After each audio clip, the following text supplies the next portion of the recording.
In a way, being able to break through in the tight-knit circle that is the Mario cast is kinda like breaking through in Hollywood, except for fictional characters of course. There have been so many characters introduced over the years that could have become Mario mainstays if Nintendo wanted to, from Tatanga to the Sprixies to Cappy and Prince Florian recently, but at least so far it has never really happened for them.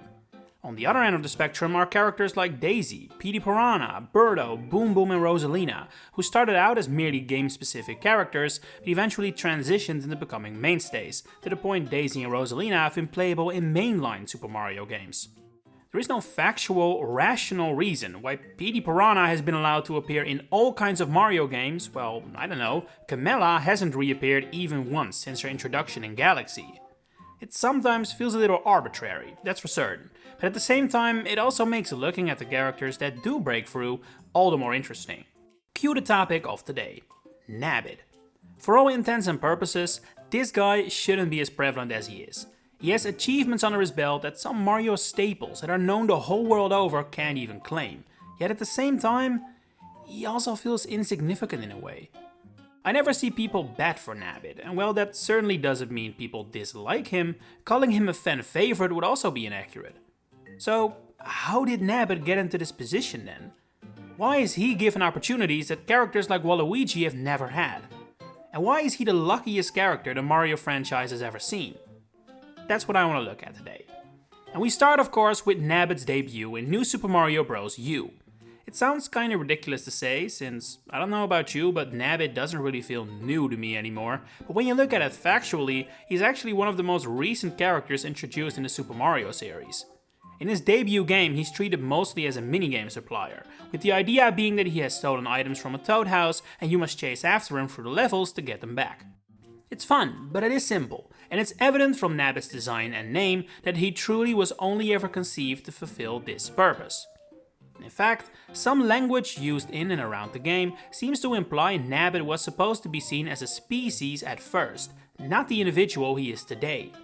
The purple Toad house on the secret island, implied to be Nabbit's place of residence by the way, tracks how many Nabbits you've caught, and the promotional website for the game also listed Nabbits as new enemies that would make an appearance. Also not present in this game yet is Nabbit's trademark ability to be immune to damage. You can hurt him during the chase using fireballs, ice balls and Koopa shells, all of which he would be immune to when he would become playable 1 year later, when New Super Luigi U released.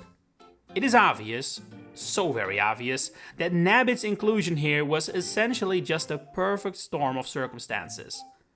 This game was released to celebrate the year of Luigi, so Mario had to be out of the picture, and therefore a new playable character was required for 4-player multiplayer.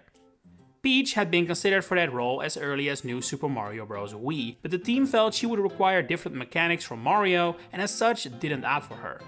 In New Super Luigi U, that was not a problem anymore, they had the time, but since the story of the game is mostly unchanged, Peach reprises her original role as damsel in distress rather than playable character.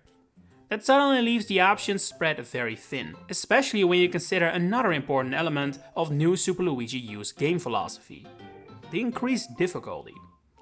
This, along with the shorter levels, are essentially the only thing that really set it apart from the other New Super Mario Bros. Games, and while unique and appealing, Nintendo must have also realized this would scare some players off. And for a prime family game like New Super Mario Bros., that isn't ideal. This is undoubtedly what caused the idea of a character that was immune to the vast majority of damage, to allow even children to play along with what was a harder challenge than the base game. But this idea also put a line through some of the names that may have been considered an option as 4th playable character around Nintendo at the time. Having a fur Toad made no sense. Why would he suddenly be immune when the other two weren't? Daisy would fit nicely with the Luigi theme, but she too would have no reason to be immune. But Nabbit? He may not have been entirely immune yet, but he had shown the ability to run through enemies like they don't exist. He was the best option all of a sudden. What I've always wondered though is where the decision to not allow Nabbit access to power-ups came from. Was it for balancing reasons? Let's not make him too strong. If he can be damaged, he would never lose the power-up after all. But at the same time, it also makes him significantly less fun to play as, so that can't be ideal either. Or was it maybe to separate him from the main characters and show, yeah, you can play as him, but he's not on Mario and Luigi's level?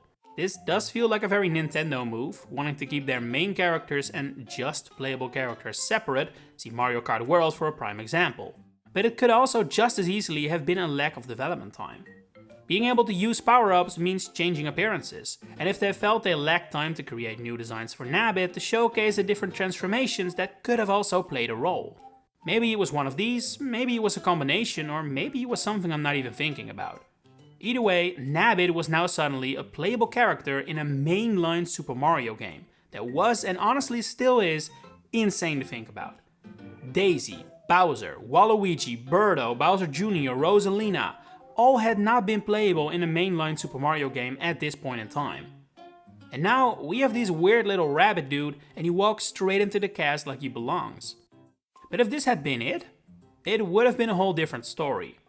Nabbit would have become a forgotten character, one who YouTubers like me might have made a video about in like 10 years, like do you remember Nabbit, but everyone else would have moved on and not given him a single second thought. But that didn't happen. Nabbit would start to make appearances in other titles, mostly on the 3DS, since the Wii U wasn't exactly setting the world alight. He's playable in Mario Golf World Tour, appears in Mario & Luigi Paper Jam and the new Bowser Jr.'s Journey mode from the Bowser's Inside Story remake, and was even added as a semi-playable character to Mario and Sonic at the Rio Olympic Games.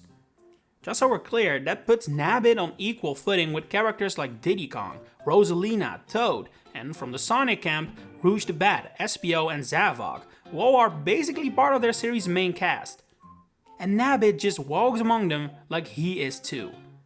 On phones, he was also added to Dr. Mario World, which is not really a huge achievement, many random faces were, as well as Mario Kart Tour, which eventually led to his playable role in the recent Mario Kart World as well.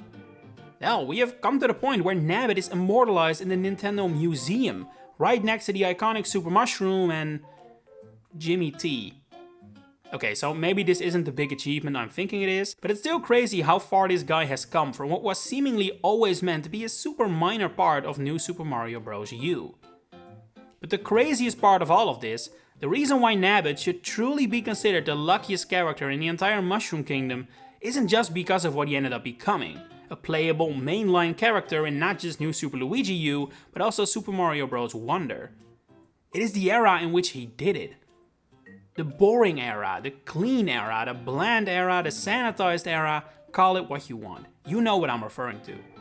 Throughout the Wii U and 3DS days mostly, it seemed like everything that had to do with Mario and the Mushroom Kingdom had to have this clean, recognizable, uncreative and safe identity that affected basically every game.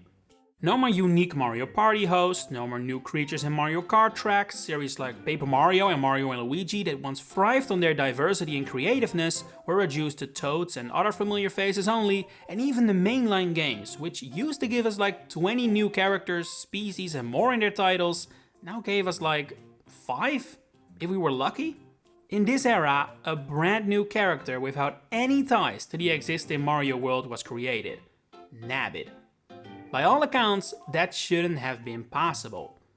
Not only was he essentially lucky to survive this long, he was also lucky to be born in the first place, since I'm sure many fellow new characters didn't survive past the drawing tables.